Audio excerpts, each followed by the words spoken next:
Ladies and gentlemen, thank you for listening.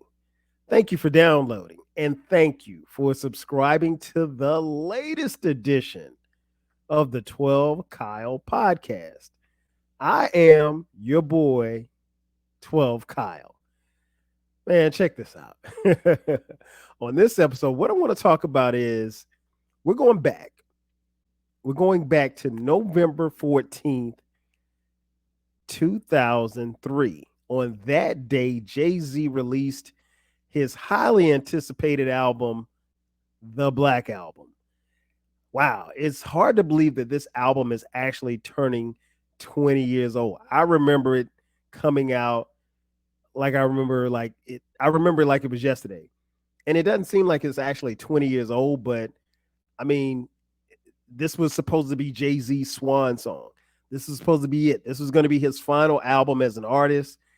And 20 years later, Jay-Z still recording and making music. Now he hadn't made an album. Well, let me rephrase that. He hadn't made a good album in a while. Well, that's another story for another day. Um, 20 years. Wow. The Black Album. Again, like I said, this was supposed to be his swan song. It's supposed to be the last one, the last hurrah. And Jay-Z surprised everybody with an incredible album. Before I get to talking about the review, let's just go back. Jay-Z was going through a lot at the time. He was, riding high. I don't think he married yet. I don't think he was married yet, but he was I want to say he and Beyonce were dating. I don't know. Maybe one of you whole vendors could look that up and tell me if he was married. But he had was riding off the success of his previous albums, and Jay-Z was calling it quits. He had moved to the boardroom at Def Jam, and he was saying that this was it. He was hanging up the microphone. And at the time, for those of us who were really outside, we really thought Jay-Z was going to retire. But he didn't. But he didn't have to, because what he delivered was an incredible album. An album that runs 55 minutes and 12 seconds. Of course, it's on the Rockefeller/Def Jam label. Some of the producers on the album, the executive producer was Sean Corey Carter, Jay-Z himself. Executive producer Damon Dash, Kareem's Biggs Burke were also executive producers. Some of the musical producers on the album, JH, who is it? No, 3H. I thought his name was JH, but it's 3H. Ninth Wonder from Little Brother, Aqua, the Buchanans, Eminem, DJ Quick, Just Blaze, Kanye West, the Neptunes, Rick Rubin, Timbaland, just to name a few. And this album was following on the heels of the Blueprint album, then the Blueprint 2.1, and then obviously the Black Album. Now, Jay-Z did release some singles. The first single that dropped was Change Clothes, November 4th. It was released 2003. Then Dirt Off Your Shoulders was released March 2nd, 2004. And then 99 Problems, the ever popular 99 Problems, was released April 27th, 2004. My memories of this album were just that. Like, I just remember there was a big rush from everybody to get to the store to get this album, because the album came out in the time where, you had to get albums. You had to get it before it came. I mean, like the day that it came out. If you didn't get it the day that it came out, you might have been short. But this was Jay-Z. And again, this was his swan song, or at least we thought it was going to be a swan song. But I think one of the things that always stood out to me was that if this was the way that Jay-Z described it, he said this was going to be his album that was going to be his Michael Jordan game-winning shot in the NBA Finals against the Utah Jazz, where he tapped Byron Russell and he raised up and shot the jumper for the Bulls to win their sixth, and Michael Jordan winning his sixth ring. And that's the way that he set this album up. The way that he rolled out the album and the way that he described the album was that this was going to be the last one. He wasn't going to do anything else. He was going to retire and hang up the microphone. So the way that he described the album prior to it coming out was that it was going to be a situation where the album and the songs would reflect his early stage of his career through the final stage of his career. And that now these are his words. And so the songs should reflect that, or at least that's what we thought, because that's what we were told. But the buzz around this album was huge because, again, at this point in time, Jay-Z's arguably the biggest act in hip hop. He's one of the biggest musical acts, period. And, you know, we were anticipating to see what Hov was going to come with next. And so you have this anticipation. I just remember feeling like, I hope this doesn't disappoint me, because normally when, and keep this in mind, folks, at the time that Jay-Z said he was going to retire, I think maybe Too Short might have been the only other MC that said that they were going to retire. Most of the time, when people say they're going to retire, they're going to retire. So we literally were hanging on the words that this was going to be his last album. And again, I say, some 20 years later, he's still recording and making music. But so the album had, definitely received critical acclaim. When I tell you everybody rushed out to get the album, everybody got that album. I mean, it was crazy. The album sold 463 hard copies during its first week. And when I say hard copies, I mean like folks actually went to the record store and bought the album. Like, it wasn't like downloads or streams. This was in an era where you had to leave your house to get the album, right? And so you had that backdrop. 463,000 sold. Again, Jay-Z's on top of the game because nobody else is selling records like this first week out. And so people were anticipating a great album. What he delivered was a very, very good album.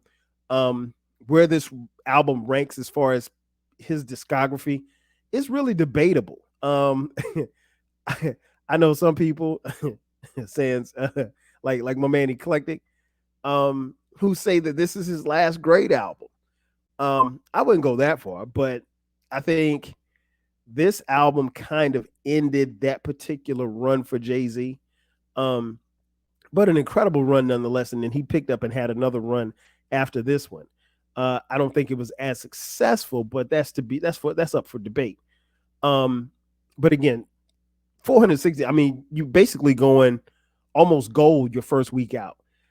This album, I think eventually sold what? I think it went triple platinum over time. And, it's one of Jay-Z's better albums.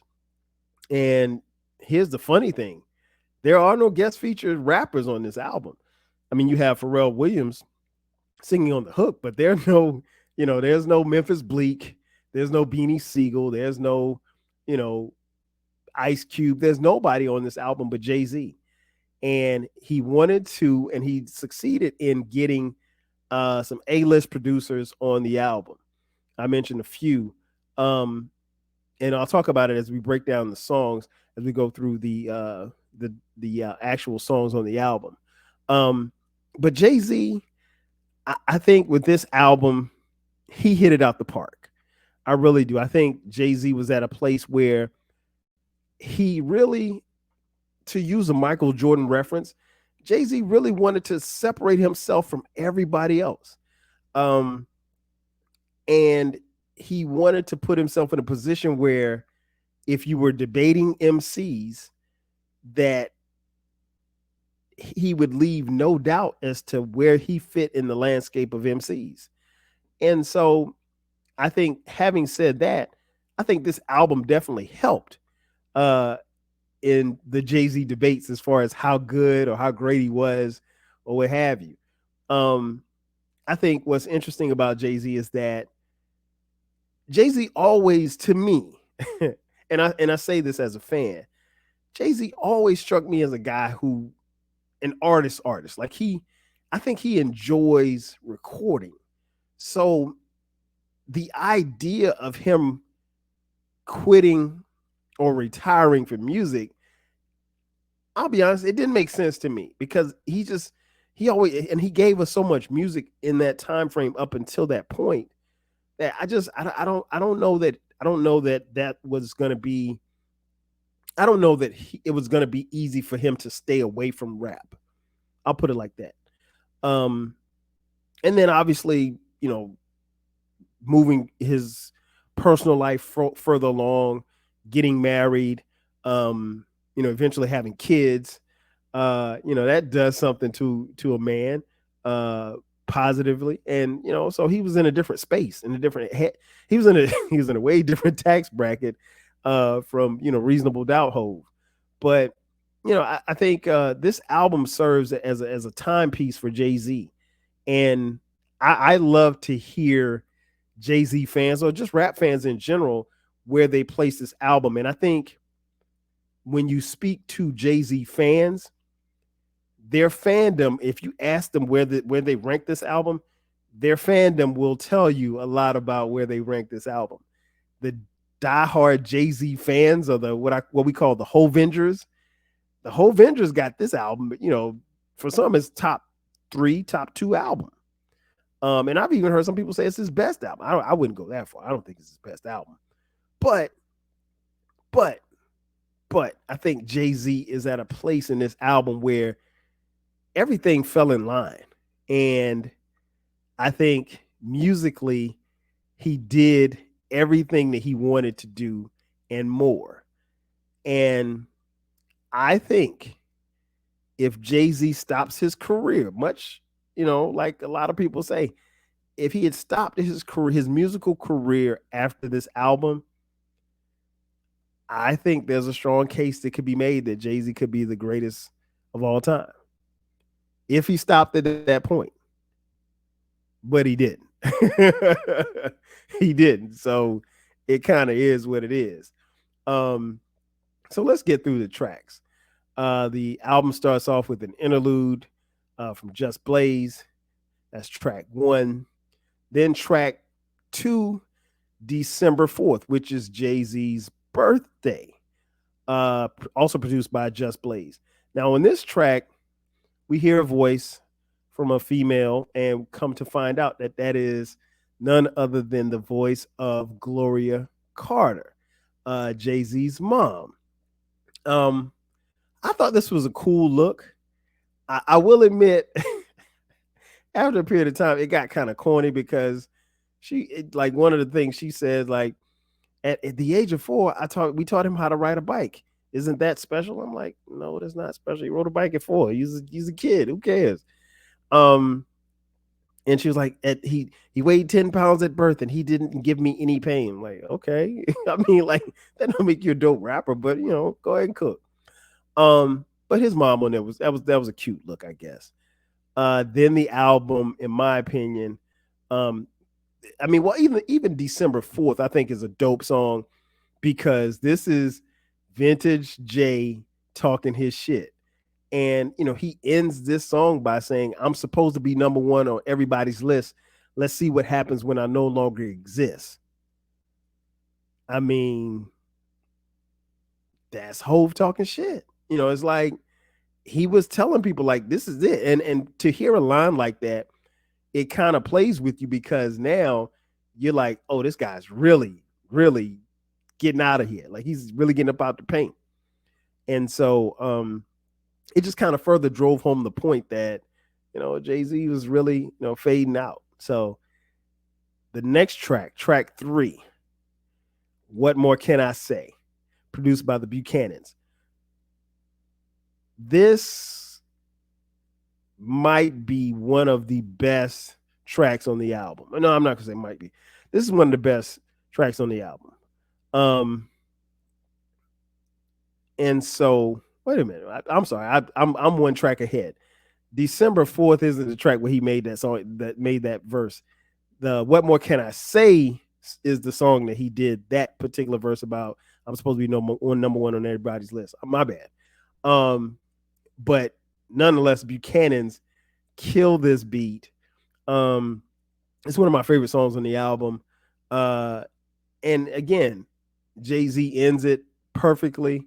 And I don't think I'd even heard of the Buchanans prior to this particular song, but they crushed it all the way through. And I mean his rapping, Jay-Z's on his rapidy raps at this point. Track 4, The Banger, Encore, produced by Kanye West.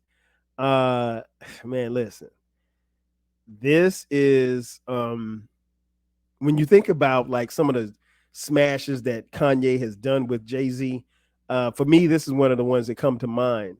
And I remember watching the documentary Fade to Black, and it was showing Kanye and Jay-Z in the studio, and Jay-Z was like, Kanye was telling him like, this is what it's going to sound like in a huge arena, and they're going to be chatting your name, Hova, Hova, and I mean like he adds that into the beat, and I y'all know, man, I don't I don't rock with Kanye like that no more, but I got to give him his props, man. He crushed this beat, and Jay-Z is rapping as if he's leaving the game, and it's a perfect marriage. I'll say that much.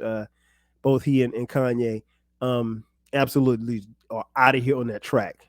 Then track 5, Change Clothes. Okay, this is where it gets interesting for me because no matter how dope Change Clothes is, this song does not belong on this album. Let me repeat that. No matter how dope this song is, it does not fit into the theme of what Jay-Z was talking about as far as leaving the game. This song has nothing to do with leaving the game. Now, he did say, he talked about not wearing jerseys and wearing button-ups and stuff like that. And, people said Jay-Z kind of killed the throwback jersey era because folks, at this time, everybody's wearing throwbacks. Everybody was wearing those big-ass throwback jerseys, and that was a popular trend. And Jay-Z was like, "No, I don't wear 30. I don't wear." He's like, "I don't wear jerseys. I'm 30 plus. You make crisp pair of jeans, button ups."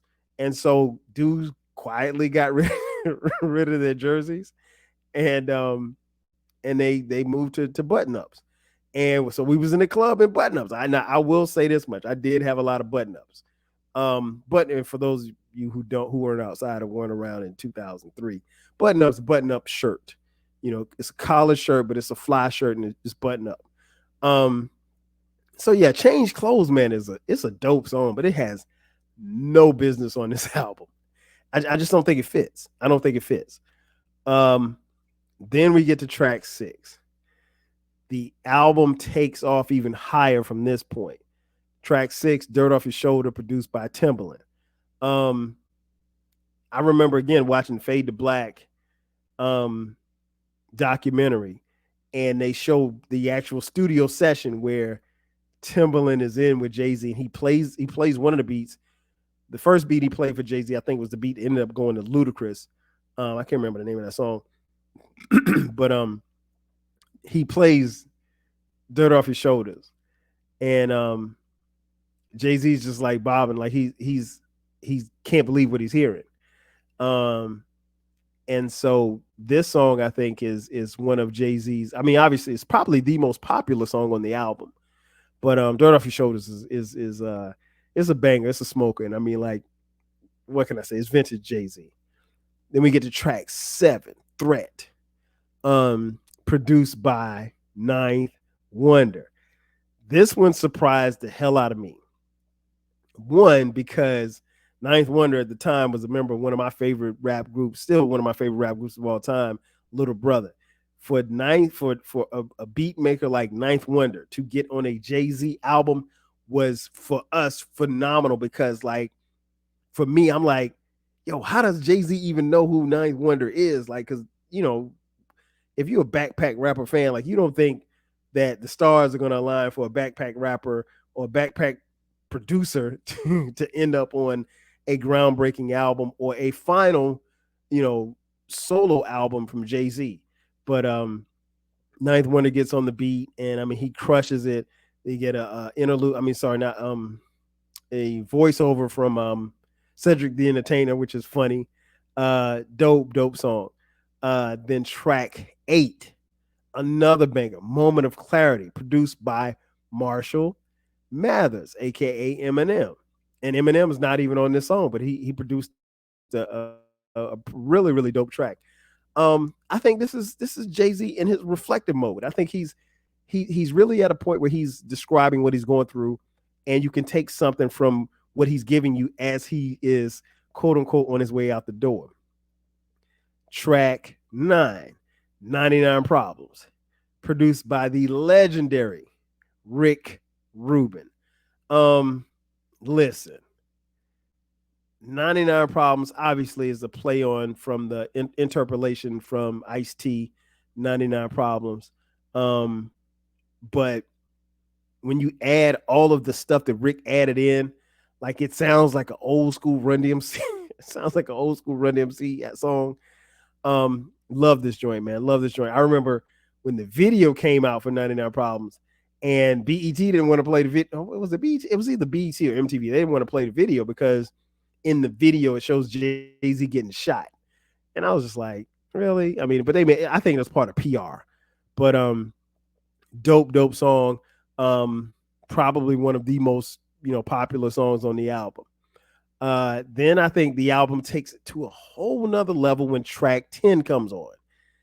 Track 10, The Interlude, PSA, Public Service Announcement, produced by Just Blaze. Listen, if you want to put a club in a frenzy, I don't care where you're at in America, if you play this song, it will send everybody into a frenzy. All they have to do is hear, allow me to reintroduce myself. My name is Hove. That's it. It's a wrap. It's a wrap after that. It's a wrap. Yeah, he crushed it. I mean, like, Just Blaze with those chords and it's that organ sound. It sounds like you in church. That song moves people. I really don't have much more to say other than that. That song moves everybody. If you can't move off that song, you don't have a pulse. Then we get to track 11, and I think this is where the album dips some. Justify My Thug, produced by the legendary DJ Quick. I think this is a really good song. I think this song has no place on this album. This song is out of place. This song is out of place. This song is out of place. I think what happened was, and this is just my opinion, I think Jay-Z had a list of he had a list of he had a list of producers. There we go. That's the word I'm looking for. He had a list of producers that he wanted to get on this album. And he wanted DJ Quick on it. And rightfully so, because DJ Quick is an incredible producer. But this song doesn't fit. It doesn't fit at all. And it's my least favorite song on the album. It's the song that I skip. And when people tell me, well, the Black Album has no skips. Oh, yes, it does. I'm skipping Justify My Thug every time. Every time. And I mean, like, the whole Madonna thing, I mean, playing on that song, Justify My Love, it's just, it ain't, that ain't it. It's not it. I mean, like, I'll put it like this. When you get a chance, think about it. And you could tell me, respond to me if you like. Tell me what album you could put of Jay-Z's discography. What album could you put Justify My Thug on? Because I can't think of one. Honestly. And it's not that it's a bad song. It just doesn't fit. It doesn't fit the theme of I'm leaving the game. It doesn't fit the theme of I'm cool ass Jay-Z. It doesn't fit any themes whatsoever. I think I'm not going to say it was a throw-in because this was his final album, so I kind of refuse to believe that there was a throw-in on his final album. But come on, dog. Justify My Thug? Nah, this shouldn't have made this album. Sorry. Not sorry. Track 12, Lucifer. Another Kanye West joint. Love this joint. This one really grew on me because I think the first time I heard it, I was like, man, what the hell is he talking about? But I like this one. I like this one a lot. I think Lucifer picks the album back up after Justify My Thug almost crashes the plane, in my opinion. Then track 13, Allure, produced by the Neptunes. Love this joint.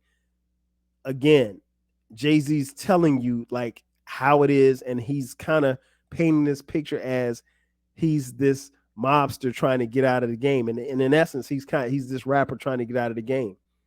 And I love this joint. This is one of the better tracks on the album, I think, and one of the more popular ones as well. Then he closes out the album with track 14, My First Song, which ironically, I want to say I've heard, and don't quote me on this, but I've heard that My First Song was recorded first before they did anything. And on this song, he basically chronicles his career and the people and he's kind of shouting everybody out that he came in contact with and everything like that. And he's not really, he's rapping, but he's also, giving a little, I'm not going to say spoken word. He's talking because Jay-Z ain't never give you no spoken word. And it's, the song is 4 minutes and 45 seconds. So it's not a long song by any stretch of the imagination, but it's not even the longest song. It feels like a longer song, but it's a really good way to close out the album. And that's it. Like I said, the Black Album, 55 minutes, 12 seconds. It's looking back on it. I think Jay-Z accomplished a lot. I think he accomplished what he set out to do, and that was to create something, a timepiece, a capsule, if you will, to where people would be talking about this album as his career faded away. And Jay-Z stepped away from the game for what, 2 or 3 years? Was it 2? I can't remember if it was 2 or 3 years. And so like he literally made us think like this was the last one. And he went on a tour and everything. And so, people didn't have any reason to believe that he wasn't coming back. But he won awards and stuff like that, Grammys and stuff like that for this album. It was critically acclaimed. It was commercially successful, which is always good. And it was a vintage Jay-Z album. I will say this much. Again, I think if he ends his career on this album, he's looked at differently.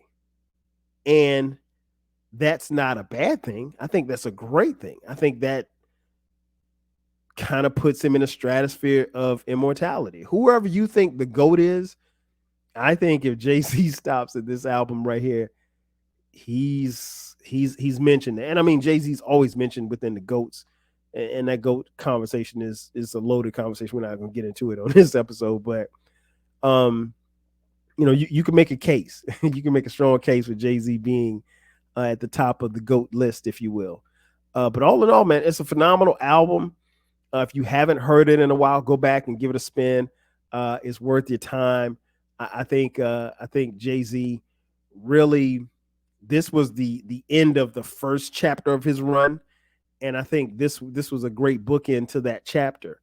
The next run that he had, it was hit or miss. I'll be honest. And it has been hit or miss, depending on who you ask.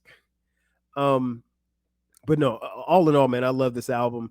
I listen to it from time to time. I think I've got it in the top 5. I think it's the top.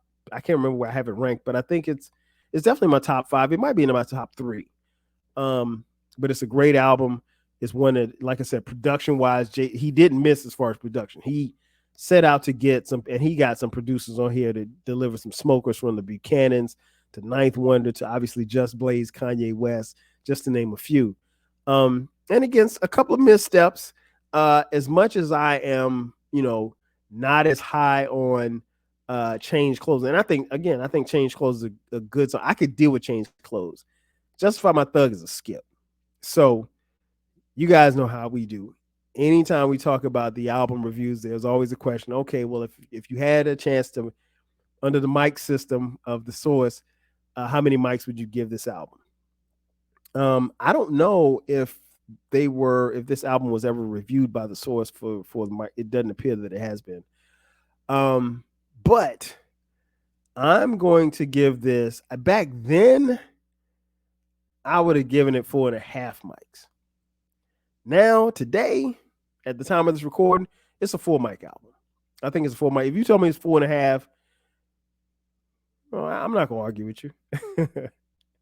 If you told me it's 5, then I'm not gonna talk to you because it's not a 5 mic album.